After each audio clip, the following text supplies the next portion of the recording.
ที่ดูแลผู้คนมากมายคอยใส่ใจคนป่วยเสมอฉันรู้ว่าเธอทำงานเพื่อสังคมคอยดูแลคนไข้ข้างเธออยู่เสมอ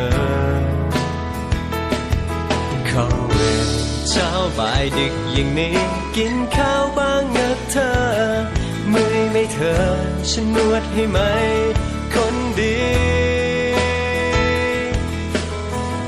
ฉันรู้ว่าเธอในท้อแค่ไหน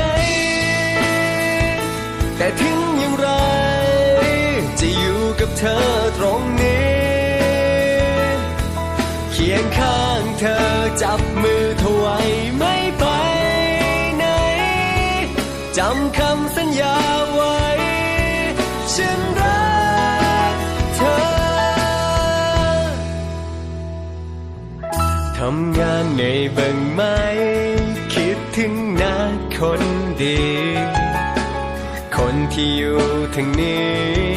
เป็นห่วงเธอเกินกว่าใครฉันรู้ว่าเธอทำงานเพื่อสัง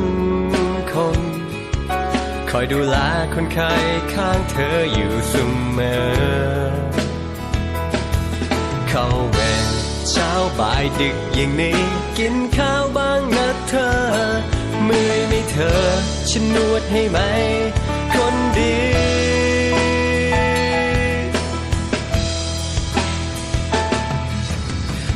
ฉันรู้ว่าเธอในท้อแค่ไหนแต่ถึงอย่างไรจะอยู่กับเธอตรงนี้เคียงข้างเธอจับมือเธอไว้ไม่ไปไหนจำคำสัญญาไว้ฉันรักเธอ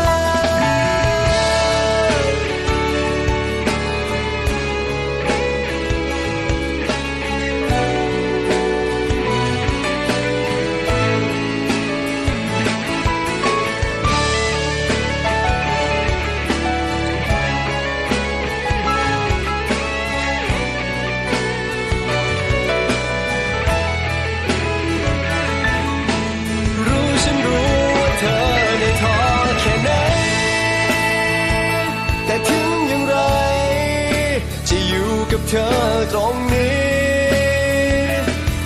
เคียงข้างเธอจับมือเธอไว้ไม่ไป